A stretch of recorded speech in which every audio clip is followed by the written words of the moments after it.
All right, we are officially live. Comments are hot and heavy already. A lot of disappointment, which we'll definitely be talking about. But as we saw, the Vikings lose in overtime, 34-31, in a damn nail biter once again, as always. Yeah, like Motley Crue once saying, it's the same old situation. Minnesota Vikings, a team that can go to overtime, they can have these nail-biting games. They just don't know how to finish. They don't know how to win. And again, we dropped to 3-5 in a game they probably should have had. They should have had. They gave us. The worst part about it is they gave us hope. They gave us hope early. The Vikings come out with a depleted defense. We know the guys that didn't play, and the fact that they came out and were just playing their damn purple hearts out and gave us hope in the halftime and shit the bed. No Harrison Smith, no Daniil Hunter, and arguably one of the better defensive performances we've seen from this team without those guys. No Patrick Peterson, I forgot him too. So, and Bashad Breeland went out early. So you're down to backups of backups. Breeland was back in there. Well, shit, was he ever really there? You hold Lamar Jackson in check, especially the first half, and then you let that thing get away. And I think it all comes down to one thing. It's their second half offense. It was absolutely atrocious. It was non-existent. And you got your poor defense, these young guys on the field for really the majority of the second half and the extra quarter in overtime. That defense was gassed. I mean, Anthony Barr bailed them out late, and the Vikings couldn't cash that thing in. But the defense really did everything they could do to make this thing be a W. Well, let me get caught up here. I just spilled my beer because I'm a damn fool. Let me get caught up on some of these comments here. This is not the first fire Zimmer I've seen. I'll tell you that. But this is not going to be a game that Zimmer gets fired over. I can pretty much put Lupagus's nuts on that one. Oh, he's not getting fired after this. I mean, there was no. I mean, I guess the coaching thing is when you get the ball back in overtime, you had the big interception, and then you have a delay game because your guys aren't ready to come back on the field. I mean, that was pretty damn embarrassing. To me, that was the biggest blunder he had today. But you just wonder with the second half play calling, and even after the first couple of drives, the play calling just went to shit. And we can talk more about it later. But really, the plays that were called when we got the ball back after the Barr interception in overtime really are mind-boggling and pissed me off. Yeah, well, Bob Swede, as the comment of the night so far, Kubiak should be working at the adult movie theater, sucking the farts out of the seats. Wait, is that actually a job? Is that actually an occupation? Yeah, you're damn right, it's a job, and I think that was Bob Swede's job right out of high school. I'm going to say this though. I mean, the Vikings are 3-5. It would have been nice to go in and just get a surprise win at Baltimore, like you said, with all these injuries. But we are a 3-5 team. But I will say this: the guys we had out there, that young secondary, and even Breeland, he didn't have a bad game. You say he wasn't out there. I mean, Cam Bynum, Cam Danzler, Bashad Breeland. I mean, this secondary held their own. So I'm gonna give them a little bit of credit there. And they had to hold their own for a long time. There was times where Jackson was scampering around, creating extra time in the pocket. They covered for a long time. So they had been absolutely freaking gassed. Again, they gave 31 points to Baltimore Ravens, but you play well enough to win this game. And yeah, these young guys came through. These young guys are hungry, and these young guys played hard. But unfortunately, it wasn't enough, and there's reasons why it wasn't enough, and we'll get to those. John, I'm guessing Zimmer has tons of hair on his balls. By the way, Dirk Diggler unfortunately ripped his ding-dong off, it appears. Oh, my God. He has a ding-dong? Let's see. All we want for Christmas is Zimmer fired. How do we run the ball? All right. Well, where do you want to start, Lup? I guess let's just start from wherever you want. I don't know. I mean, I don't know if you can take this game as a half or a second half or an offense or defense. I think there's just things you have to take from it. And I think number one is just the performance of these young players. I think we got to really talk about Cam Bynum with the big interception, a beautiful diving play. And really, I thought he played pretty well overall. Kenny Willekes, the pressure I thought was great, especially the first, maybe even the third quarter I thought was good. It kind of tapered off late. He played well. DJ Wanham had some moments. Overall, I thought Kenny Ngwangnu with a freaking kick return touchdown. I mean, these young hey, trust me, we're guys, gonna talk about that. the young rookies really stepped. Not even rookies, but the young players stepped up today, and I think they should all be given plenty of props for their performance, being pushed into some tough positions, but really stepping up. Yeah, I think this is gonna come back to a very familiar theme that we've talked about pretty much the last handful of weeks is play calling. The Ravens dead last against the pass. They come out, fire that big old long hog that Justin Jefferson gets that long touchdown, giving us hope. But then all of a sudden they just turn into just this other offense again. I mean, I don't see how you don't just keep the gas on as far as just continuing to do that. I mean, they took some shots downfield, but they weren't really attacking it. A lot of Tyler Conklin, a lot of still dinking and dunking. Throw the damn ball down the field against this shitty defense. They did throw deep. They hit it with a 30-yard to CJ Ham late. Yeah, that was beautiful. It was beautiful. That was bizarre. CJ Ham had no business being that far down the field. Yeah, if you're looking at the reason why they lost this game, that's why. You quit attacking. You get the ball back in overtime, and what do? First you have they've got to call timeout. Then you give it to Delvin Cook. Then you throw a screen to Delvin Cook, or maybe it was one of the other horrible back-to-back play calls right there. You should have been attacking from the get-go, throwing the ball down the field, finding Adam Thielen, finding Justin Jefferson. Instead, you kind of just tucked and did the gobbler and walked away. Rennie, I don't know what it is. Rennie, hold tight, man. Hold tight. It's coming. Well, I mean, I don't know. I'm surprised with so many people, how many comments here that they're upset. They're surprised by the loss. They're pissed off breaking things. What did you expect? This is what we all kind of thought was going to happen. Really, I mean, you thought it was going to be a blowout, or you knew it was going to be a soul-crushing defeat. There was no way they're going to win this game. It was going to be one or the other, and we got the soul-crushing loss again. I think the issue was the fact that this Raven team in Baltimore, we even though we should have lost this game, we really should have won this game, especially after that first half. They turn into a whole different team in the second half, and it's pathetic. It's brutal. It's embarrassing. There was some good takeaways out of this, which we are definitely going to talk about. But everybody, make sure to stay till the end, because we're bringing you on for your studs and turds. So make sure to stay on. But yeah, nobody can be surprised. I'm getting ahead of myself here, but when the Vikings scored that, they should have went for two. And I'm not just playing hindsight. I said that to Lupagus when they scored. Goal for two. They kicked the field goal. Of course we're going to lose. There's no way in hell we were going to win this game. Well, you kicked the extra point, not the field goal. No, you go for two because the Vikings lose every damn time. You called it a field goal. You go for two. That's what I'm saying. You called it a field goal, an extra point. That's what I was pointing out. Yeah, I mean, you said it in hindsight. Yeah, maybe they should have, because right there you win the game instead of losing the game. But who knows? I said it right when they scored.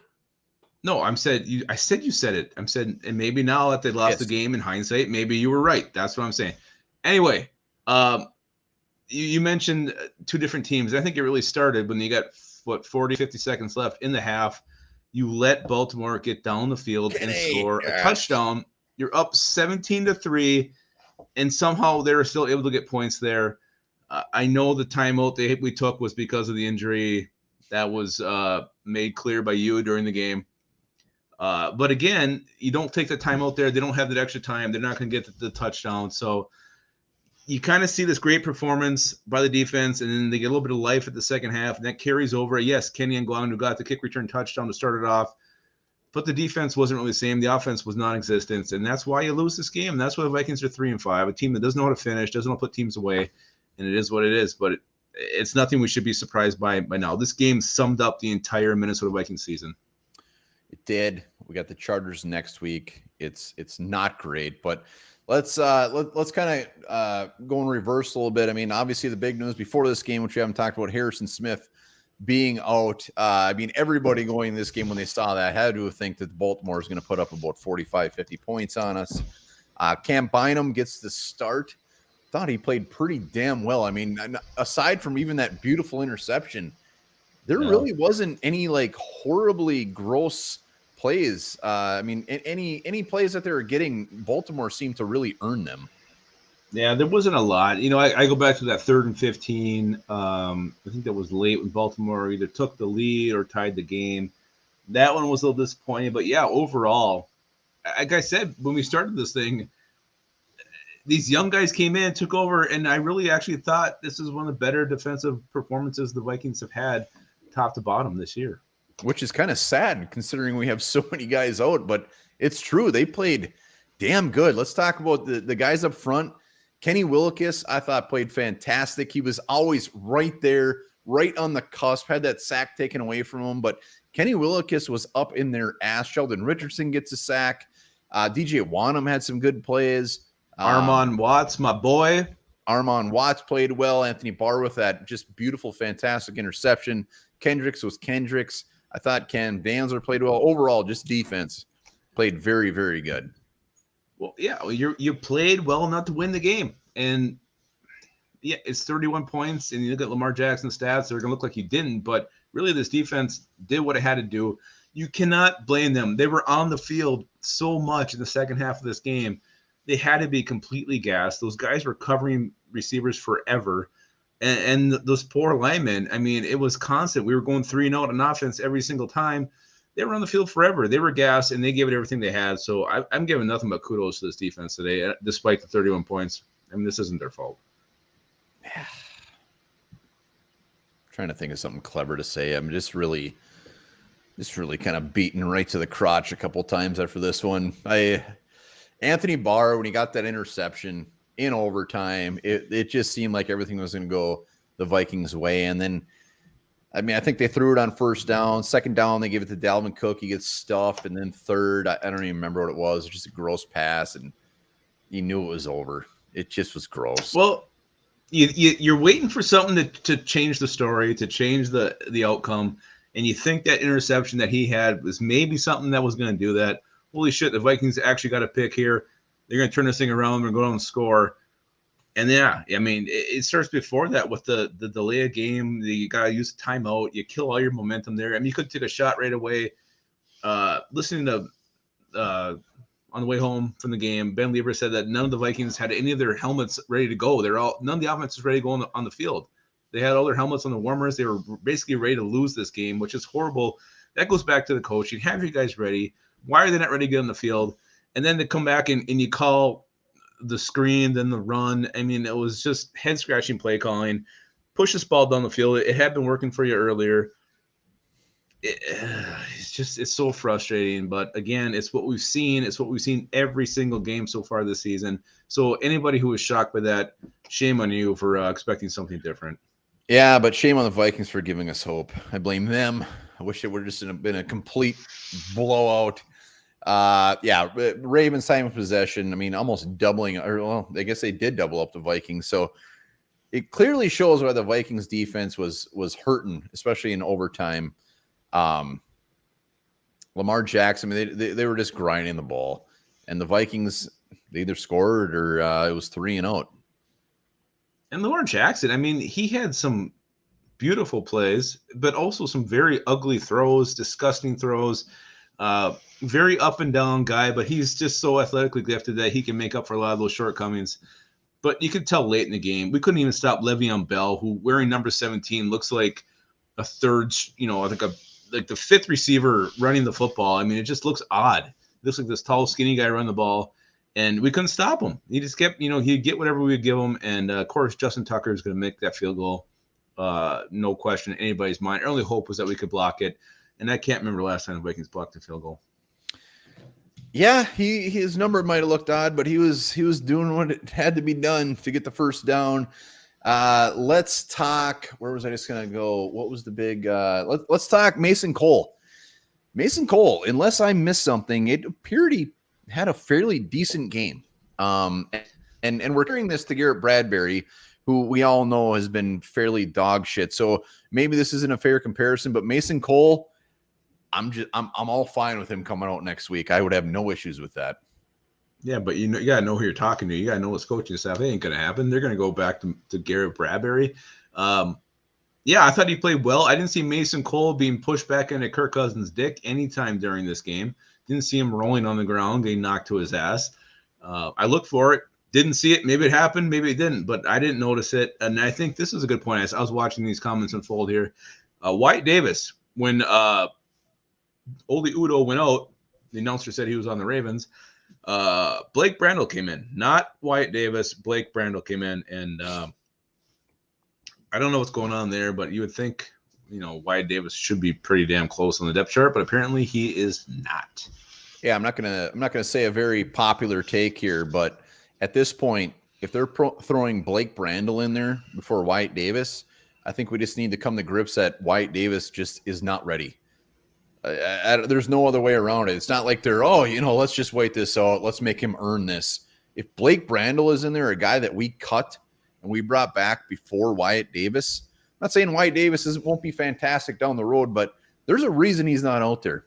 I don't know what that reason is. Nobody knows what this reason is. I'd love nothing more than to see Wyatt Davis, but clearly the coaching staff of this offensive line, and it's not great. The fact that he's not out there, they know something. That's all I got. I don't know. You look at their past, this is the way they roll with these things. They've always been very, very slow to make change.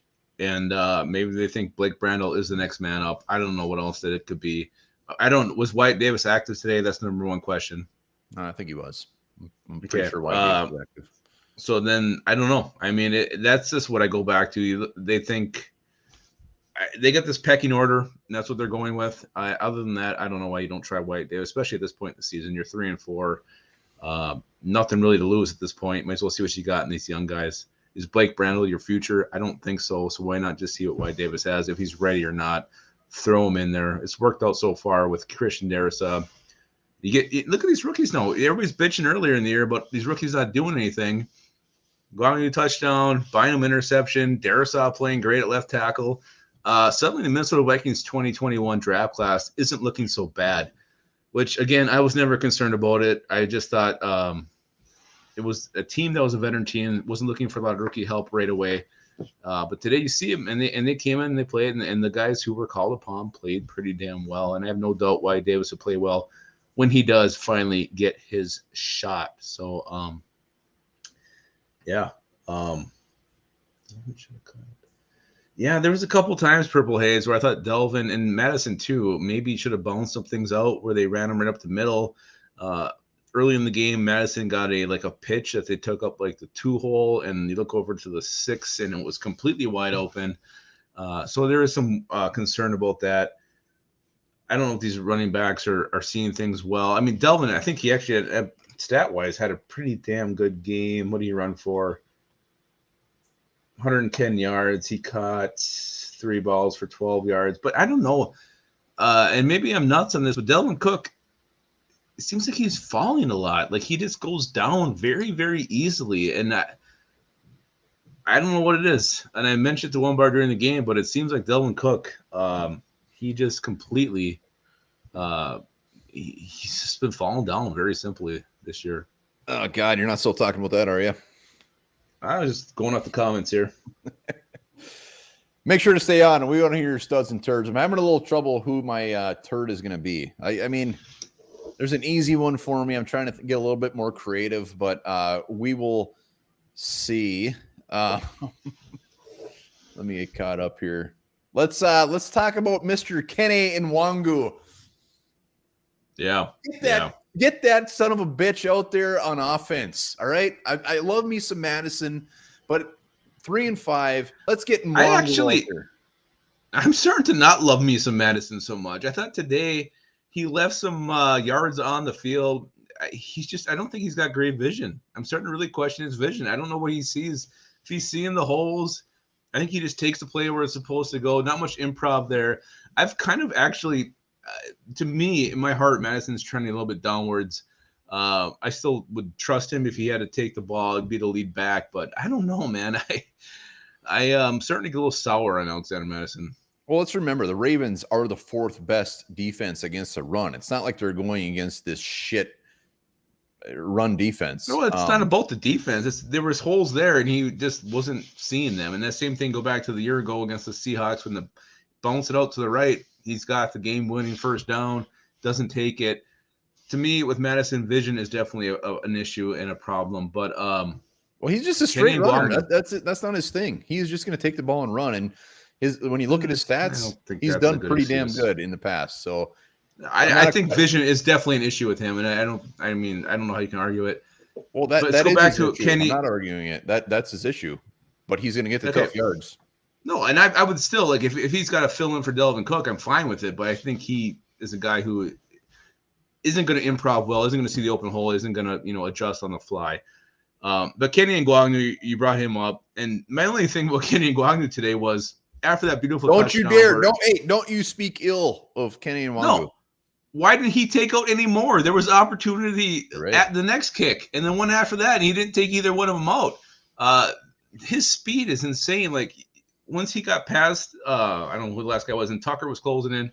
He just turned on another gear. Like you thought he was at top gear, he had another notch there, and he turned it on. He went. So beautiful run by Kenny Ngwangwu. But yeah, that was. I don't know why he didn't take out any more. That's the only thing. Go want the ball and take it. You proved you can do it. The only thing I could think of is if he was specifically told down it. I don't know why it would happen, but these things were 1 yard deep and he was taking a knee. I'm debating if I should have one more beer. Lupagus, I don't know what you think. I got one I haven't cracked yet.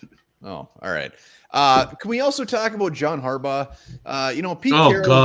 Pete Carroll has always been kind of the guy that I really hate playing just because he annoys the shit out of me. But John Harbaugh is officially just leaped him by just his pissing and moaning. His just over. I don't know what you call it, but John Harbaugh, if I could name a turd of the game on the Ravens, he would be my turd because I was so annoyed by John Harbaugh. I feel bad for Steelers fans, for Browns fans, for Bengals fans who have to watch this guy twice a year. And I'm sure the camera's on him all the time. Dave, I'm with you, buddy. Here we go. And it was insane. I mean, yeah, he's such a little bitch over there complaining about every little thing. The false start, he's just like, oh my God. I mean, come on. Yeah, he was just overly dramatic. It was almost as bad as when we used to play Wade Phillips when he was on the Cowboys and they showed Wade Phillips. He wouldn't do anything. He'd be like chewing on whatever the hell he was chewing on. I think a piece of leather. I felt bad. Yeah. They'd always zoom in on him. Yeah, John Harbaugh can suck it. Suck what? I don't know what you're talking about. That don't answer that. Don't answer that. Let's just. I mean, 3-5. We got the Chargers coming up away. It's gonna be another tough game. I think we need to buckle up. I mean, the shitty part is deep down is if we would have got absolutely blown out by the Cowboys, if we got absolutely blown out by the Ravens, it would be one thing.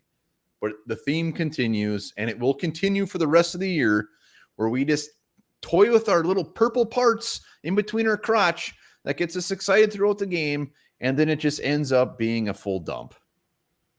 Yeah, I mean, the Vikings had a chance to put this game away, and you're up 17-3, 40 seconds left. You let them get a touchdown, come back in this thing, and it's the Vikings are going to play tough every single week. That's who they are. They're just not a team that knows how to win. They're not going to blow anybody out. They're going to hang in there. They're going to fight. They're going to be scrappy. They're going to show, how good they could be, but they're never going to get there because they don't know how to win.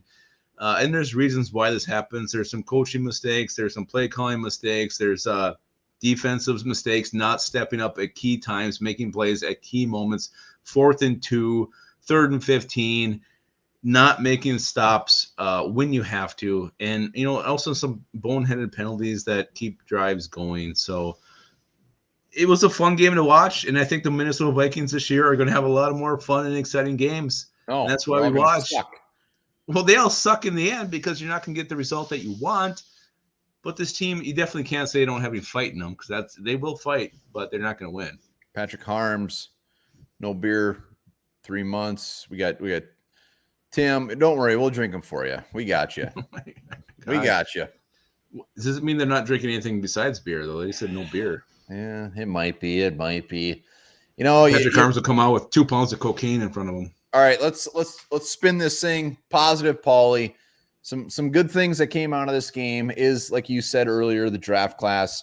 The Vikings are very timid as far as not putting them out there or just not having the chance to put them out there. This was a game where we could actually see them, and they did damn good. I'm almost including Kenny Willekes in that draft class because he was out all last year with that injury. So it was great to see him out there. It was great to see some Cam Bynum. Bynum actually kind of looked like dog shit in preseason. So the fact that he had a good game, I was very, very surprised. So there were some good things to take out of it for the future. The Wyatt Davis thing will be a mystery until you actually get to see him. I'm just putting that out there. Where Davis, we've seen so many guards come in that we thought that should be out there to be dog shit. That's why I'm really leaning on the coaching staff here, just saying, all right, maybe they know something, because Samia, Elfline, I mean, even Udo is complete dog shit. I've completely turned on him. He is not good. He's not good at all. So are you, I mean, what are you saying? Are you saying that Wyatt Davis is dog shit? I'm saying that the coaches must feel that there is no reason he should be out there. If Blake Brandel is out there, I would put Lupagus out there ahead of Blake Brandel. The fact that Wyatt Davis isn't out there, huh? I'm pretty aggressive with my hands. Well, the fact that they're not putting him out there and Blake Brandel, a tackle, is playing guard ahead of him, it must mean he's not ready at all, like even close. I don't imagine seeing Wyatt Davis at all this year. Well, the problem is I can't trust any decisions by his coaching staff at this point of the season. So whether that's what they think or not, I can't say I would agree with them. No, I don't get to see the practices, unfortunately, so I don't know what Wyatt Davis is doing. I don't either, but I can't trust a lot of judgment from the coaching staff at this point of the season after what we've seen so far. But yeah, if you're looking for reasons why the Vikings lost this game, and I think it's number one, it is the second half play calling. Again, it's just head scratching, crazy. It makes no sense. And then the defense was good, but again, there are certain spots where you have to step up and make a play. Those fourth down conversions, the 3rd and 15 screen pass to Marquise Brown, you let him score. Or not score, but you let him get the first down. And those are the things that, they keep these drives alive, and these are the reasons why you lose football games. Well, yeah, but you also have to look at the fact of how much the defense was out there. You can only expect so much. You got to step up on those. When you're out there twice as much as the opposing defense, you got to be realistic to the fact that shit's going to happen. 3rd and 15, that's going to happen if you're out there twice as much as the other defense. No, it is. It definitely is. And again, it goes back to, I think the number one reason is not having any offense the second half. 3-0, 3-0, 3-0, and then you finally score when you have to. Again, though, I think the Vikings got a couple nice penalties on when they're marching down the field. But Patrick Harms, how do you pretend to beat off? Easy. Yeah, it is easy. It is. All right. A lot of people asking him if you got a buck. Would you just give him the bad news? I did not get a buck. The old man did, but I did not see anything. I saw old man no count in the woods. I saw a mysterious panther in the woods this morning. I still don't know what that was. Yeah, you can do you can do a video on that on what you thought that was. Venomous. I did see Aaron Henderson's tweet. He's not being very kind. I believe if I saw that right, he's used the word hate quite a bit, and I think it's valid. I played Aaron Henderson in fantasy football and I beat him. Well done. Well done. He probably hasn't logged on once. Let's start bringing everybody on. Let's see this. Let's see some stud and turds. You ready? Hey, why not? Why not? Let me look at the stat line here one more time before I just want to check it out. So Willikis did have a half a sack. Sheldon Richardson sacked half. He should have 1.5. Watts had a sack. I just want to make sure I'm not missing anything. Jordan Berry, who I thought didn't have a fantastic game, had a great game. 2 inside the 20, averaged 49 yards a punt with a long of 54. You cannot complain about that one damn bit. And then really, Conklin was their leading pass catcher, 5 for 45. And what? Yeah, 5 for 45. Jefferson had only 3 catches. Thielen 2 for 6, but had that beautiful touchdown. Let's do it. Let's bring everybody on. Let's see some studs and turds of the game. Oh, I just you guys got to help me my eyes water. Yeah, Chris Carter, you're right. Trey Branch, Chris Carter. I said something pretty much same old thing or same. Wasn't nice, but it was accurate. Yeah, I just don't know. I don't know. Does it go back to Clint Kubiak just not? I guess the big question is how much does Zimmer have in the offense? Like, not even does he say attack? Does he say conservative? Does he kind of like send that into Kubiak and Kubiak calls the plays according to that? That's what I'm curious to know. Or does he just let Kubiak do the whole thing? I mean, how would we ever know that? We'd probably never be revealed that information. Well, at this point in Zimmer's career, I'm pretty much calling those plays because he's hanging on by a pube, and maybe he likes that. But we got let's bring it on SSM Creations. Yeah, we got Jacob T. We got Mata Meat waiting. So everybody, hit up this link right here. Saddle up. I want to hear your studs and your turds of the game. SSM, what's going on, buddy? Oh, sorry. You're right. You're sorry, right. I'm still screaming from the end of the game. Oh my God. I'm going to say I'll start with stud. I'll go with Ryan Ficken and the special teams because that's I like it. That's what I keep thinking about is especially that fake punt. I wasn't expecting the fake punt. We didn't even talk about that. And I still crap my pants a little bit when it happened because I thought it was going to get shut down. But it's Kane Wangu. He can't be stopped. Yeah, so can't. That. And I'm going to say turd. I was also thinking outside the box, and I'm just going to go with the entire Vikings organization because if I'm going to watch them for the rest of my life, it's going to shave off about 20 years. So don't invest. I'll probably die by 65. Get used to it. Get used to it, sir. SSM, well done, sir. I'll be at your service. I'll say a few words. Yeah, we didn't even talk about that fake punt. And not only was it a fake punt, but it was a reverse. It was Josh Metellus to Kenny Nwangu. It was wonderful. So, I mean, I do feel like the Vikings kind of took their balls out a little bit, quite a bit. Yeah, they took a ball out. They took one ball they out. did a little bit. And did they go for it on fourth down once? I think they did. And they got a touchdown. Or they got a pass interference. All right, let's. So there was some balls exposed. There was a ball exposed. Jacob T, what do you got for us, buddy? Hello, gentlemen. How are you? Can you hear me? Hell yeah, we can hear you just fine. Stud and turd, buddy. Start of the game, I guess Justin Jefferson. I mean, I don't know why. I think I'm going to go on a quick rant here. When the Vikings are on script, they are a top 5 offense. On script, I really do feel like, because I think Clint is a really good at game scripting. I just think the issue is, I don't know if it's Zimmer. I don't know if it's he's too afraid. He's a first-year coordinator. It's just like once they get off game script, they play here. And that's been very, very irritating. And my turn of the game will be Mike Zimmer. As someone who's been at Mike Zimmer for a long time, again, I just feel like the era, it should have ended last Sunday against the Cowboys. It didn't. And basically, he's dead man walking. And they're probably not going to fire him. He'll probably be gone by the end of the season. He should be gone now. I feel like if the Vikings have any shot to save their season, this might start it. I'm trying to be optimistic. It's not fun. You guys are awesome. Been watching you guys for about a year. First time on Skull, and have a good one. Boom, Jacob T. Fantastic. Jacob T. New I like Jacob T. I love it. No, he's right. I mean, they go off script, and it's a horrible offense, and you wonder how many mittens or protective gloves that Zimmer's putting on Kubiak. And Zimmer is a dead man walking. We're both Zimmer fans, but time has come. It's time to move on. But I do think this thing is going to ride out to the end of the season. I think we're going to meet with Mike Zimmer through this year, and then we'll see a change. I can't see us making a change anytime soon. No, he's right. He's right. All right, let's go to Mata Meat. Yeah. Our boy. Mata Meat. There he is, Mata Meat. Got my working shirt today. on. Yeah, look at that. Looking Mata good. Meat.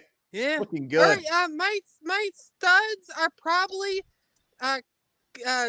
Justin Jefferson and Adam Thielen, I guess, and my turds probably have to be almost the entire coaching staff minus special teams. We just need a clear house. I'm sick and tired. 2 games now that we had a double-digit lead and we somehow come out a loss. What the hell? Yep. Wait, Mata Meat, what the hell? Come on, you can do better than that. Yeah. What the fuck? Yeah! I knew it was coming. Montemita, our boy. Well done. I knew it was coming. Yeah, He's right. It's gonna be very tough not to give turd to the coaching staff, but I'm still trying. Let me throw this link up here again. We can have some more studs and turds. You guys can bring it. Come on. I'm surprised with all the Jefferson ones. I mean, I guess he did Jefferson all right, as but far as the stud or what? I don't know. I guess he was fine, but I mean, I feel like he had limited options. I mean, I don't know how many. I know that's what I'm saying. Like, I guess his role in the game was so early. I feel like I don't know.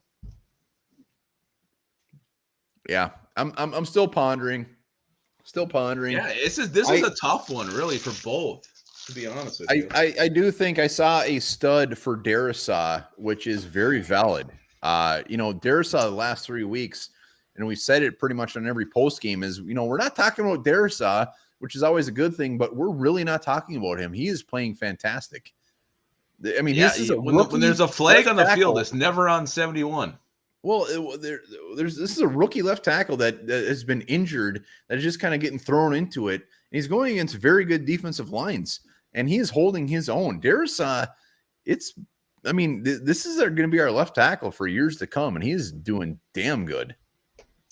Yeah, he'll be the best left tackle we've had since Bryant McKinney. Whoa, Maybe even better. Let's get some. Let me put this out here again. We gotta get some more studs and turds out here. Come on, guys, just sitting on your couch, scratching your nuts, watching the Packers game. All right, hold on. Where's Patrick Harms? I'm calling you out, Patrick. Patrick's one of those guys scratching his balls. Well, I mean, again, it's just this outcome was one that we all kind of expected. Yeah, I know. I'm not. This. Chris Boyd, did he play fantastic? Absolutely not. He's our 5th or 6th cornerback. That's pretty much what I expect from him. I don't expect him to come out and also play well. I expect him to come out and play fairly shitty. So I feel biased giving him a turd of the game. That's like saying, I don't know, like Blake Brandel is our turd. He's supposed to suck. Chris Boyd is a good special teamer. As a cornerback, not so good.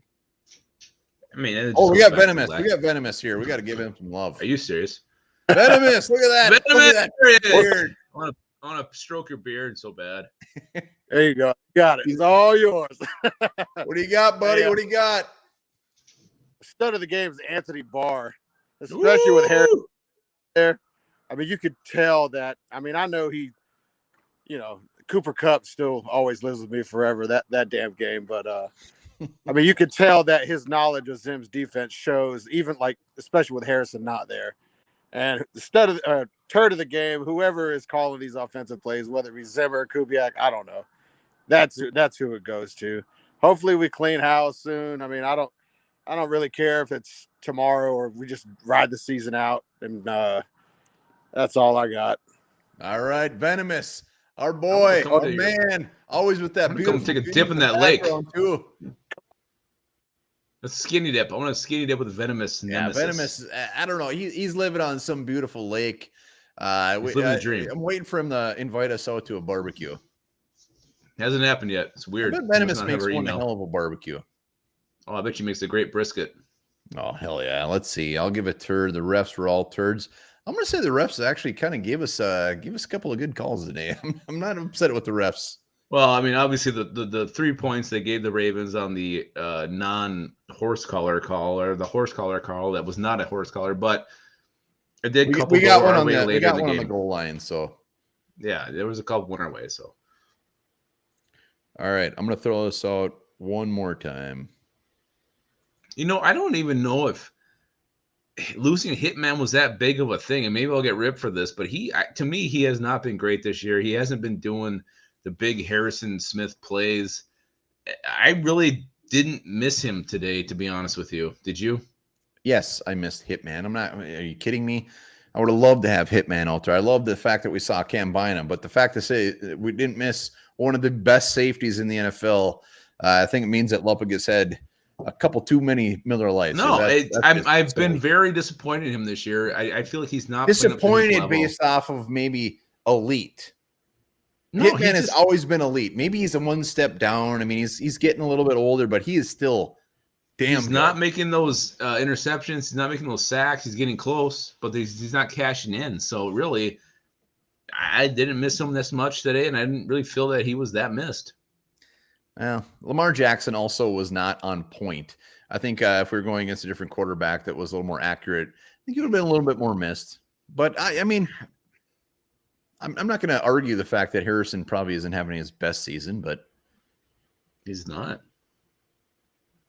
Was he immunized or was he vaccinated? I don't believe he was vaccinated.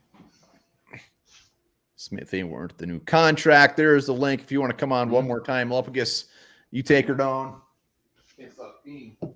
I honestly don't know where One Bar keeps going, if he's got the Rira or what's going on there. But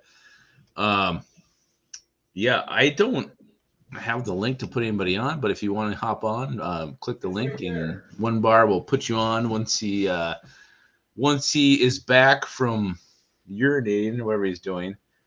Bashaud Breeland, let's talk about Bashaud Breeland, because early in the game, he makes a play. I think he had a near interception. He's grabbing his chest like he's hurt again. And I think he got cleated or something. And then a couple plays later, he's grabbing something else. And Bashaud Breeland, again, I used to think it was just if he had a bad play, he would get hurt.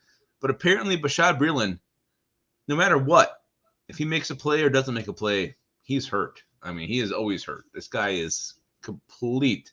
He's a China doll. He's a definition of a China doll. Cannot stay healthy one way or the other. Bashaud Breeland, always hurt. Jaguars pulling out the upset against the Bills. Jack Crick, I think that is just football. Any given Sunday, that it's a phrase that everybody says, but it's true. And the Bills, I don't know, a team that seems to be kind of like the Vikings, played at a level of competition. They're a much better team than the Vikings, don't get me wrong there, but a team that kind of tends to do that. So the fact that the Jaguars won, I am shocked, but not completely blown away on that one. He is the ultimate Xavier Rhodes. He might be the new Xavier Rhodes and beyond Xavier Rhodes Montemita. So thank you for saying that. Appreciate that. Montemita with his filthy mouth. Yeah, he is. All right, we got Tim here. Tim, I'm bringing Tim on, but it might not look like his Wi-Fi is looking overly great, so this might be a bomb. But let's do this. This is Tim who? I don't know. It's just Tim, and it's loading. This is not a good sign. Not a good sign so far. So far, Tim is my turd of the game. Damn it, Tim! You upgrade that Wi-Fi. All right, Luppagus, you ready for our stud and turd of the game, or what? Is it time already? It's time. It's time. It was let's give our stud and turd of the game. Then we'll just give a quick where our brain is at. We're starting on the turd, right? Yes. Let's end on a very good note. Who is your turd? This is like we said, this is very, very tough. And I was gonna actually give it to the punter until I saw that his stats wise were actually pretty good. There was a couple punts I thought were short, but game. Go back and look at this, and I'm gonna go with and just because I thought everybody played pretty well, this is kind of slim pickings here, and this is kind of being a little can't think of the phrase, nitpicky. I'm going to go Alexander Madison. 4 carries, no yards, and I think he left some yards on the table. Wow. Alexander Madison, he needs to have a little better vision, see what's there. And when he does come in and get his touches, he's got to make the most of them. And today he did not do that. 4 for 0. Alexander Madison, can't go that way, and you are my turd today, Madison. Well, I like it. I can't argue with it. I mean, didn't have a ton of touches, but I didn't want to go this route. I have to. You said it already. Nobody really just had a horrible game. You can't look at a player and just say that they just absolutely sucked. I'm going Clint Kubiak. I'm sorry. That's it. Clint Kubiak, gross, very suspect play calling. Once again, it's a broken record, but when you're in overtime and you're the plays after the Anthony Barr interception were just disgusting. It was really gross. You can't put that on anybody but on the play calling. So Clint Kubiak's my third. That's it. Yeah, that's easy. I mean, Can it's we easy and give it's obvious. Can we give 2 studs a piece? I got 2 studs. Oh, if you want to, go nuts. I do. And I'm going to go stud 1A. And in stud 1A, CJ Ham. It's just for that. There is no fullback. I don't care why he's out there. I don't care what made him get out there. But no fullback should be making that catch. And Did you see Patrick Ricard today? We had no answer for Patrick Ricard. Well, screw him. He's catching 2-yard passes. CJ Ham's going out there catching he is just launching himself out there and having a beautiful, beautiful first down catch on a huge down. CJ Ham is stud 1A. And I'll let you do your stud, and then I'll give my real stud. Sean Martin. If we're doing SMH, Sean Martin Harris. If we're going to stud 1A and stud 1B, my stud 1A is going to be Cam Bynum. Again, a guy who stepped into a tough spot. I was not a fan when he was drafted because I knew nothing about him. Then I saw his video where he does the backflip off the dock. I'm like, okay, this guy's growing on me. And then he had a horrible preseason. And I'm like, okay, this guy's disgusting. Comes in today. He had the big interception, but overall, I thought he played very well. In there, tight coverage, making tackles. I thought Cam Bynum had a hell of a game. So I'm a Cam Bynum fan now. So well done, Cam Bynum. You turned me. You turned me into a believer. Turn around. Every now and then I get a little. Yeah, I think holy shit, Venomous. You know what? Oh my God. As much as we appreciate that 10 bones, I much more appreciate the barbecue invite. We'll live stream it. God, yeah. I'm a messy eater. Venomous, Well, ROG. sauce. Greatly appreciate it, sir. Well done. All right, who's your stud? Who's your stud of the game? My stud is, Cam Bynum is definitely valid. Absolutely. I think of 12 tackles. What's that? Cam Bynum had 12 tackles today. Yeah, I'm just going in a completely different direction just to mix it up. I'm going with Anthony Barr. He might not have had some he might not have had a couple of late gross plays, but the fact that interception was amazing.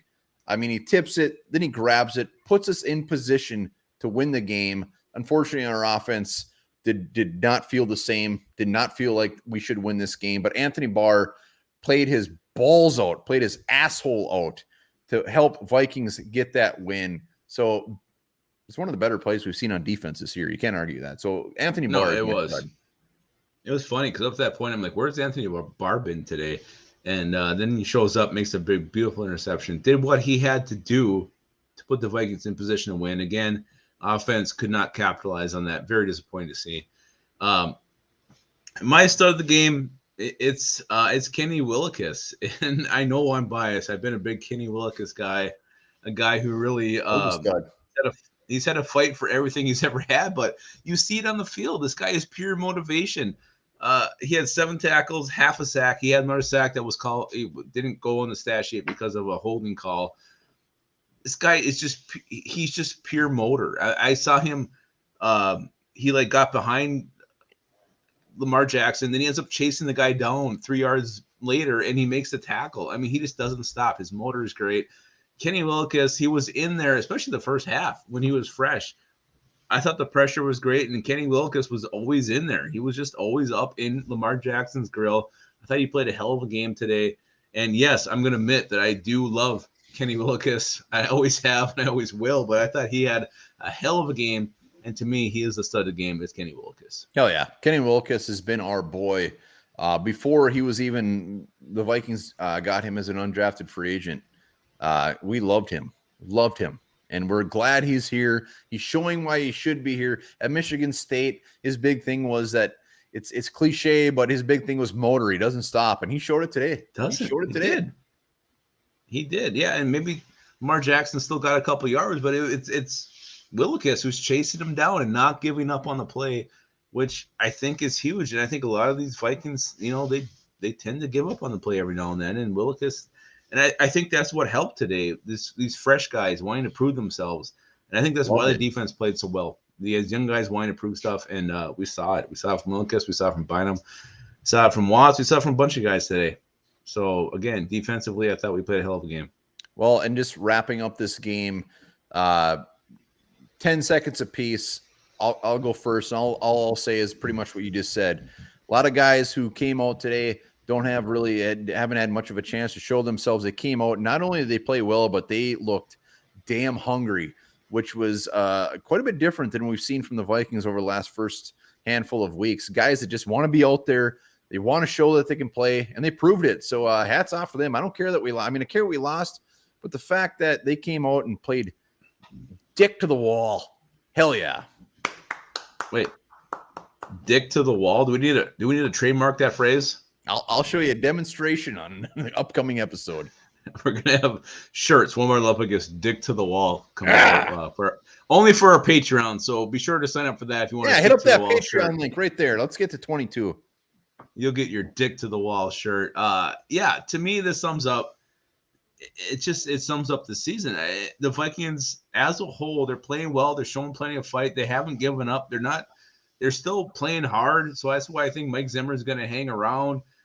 The play calling can be shit, but these guys are trying. They're playing hard. They're playing. I don't know if they're playing for their coach or who they're playing for, but they're trying to win these games, and they're making them fun to watch. They're making them competitive. Every single game has come down to the wire, and they just don't know how to win. So I expect to see this every single – I mean, at least for the next, I'm going to say 6 games. If you keep losing these, and eventually that might wear off, and you might not see the effort anymore. But this team's playing hard. They're trying, and I think they're trying to overcome the shortcomings of their offensive play caller, and it isn't working so far at this point. But really, the Vikings are going to go toe-to-toe with anyone. And these battles may not come out to victories, but they're going to fight hard, and they're going to show well. And you're going to be maybe the best team in the league with a losing record, but that's what you are. That's what the 2021 Vikings are. Bob Swede, you're absolutely correct. Does anybody know the score of the Packers game, by the way, before we wrap this up? I'm just curious.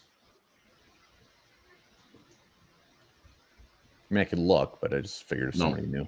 No, they don't. Packers 7-0 KC. KC is in the still. red zone. All right. Well, that is our post-game wrap. Be sure we're going to be back tonight still. 5 winners of the game. We'll probably do some losers as well. But you know what? Stick with us through and through. Whether the Vikings are winning, losing, there's always going to be stuff to talk about. Hit up our Patreon page, mystery video. We'll continue to spin this in a positive way. Well, that's for sure. I mean, the Vikings, they're giving us plenty to talk about. These games are not boring. They're definitely entertaining, and they're again, yes. I mean, that's really where this is gonna go down to. But Trey Branch sums it up well. Worst, most talented Vikings team ever. Well done, Trey. It's true. It's true. And this is also true. In Britain, it is illegal to be drunk in a pub. God, I'd be in jail.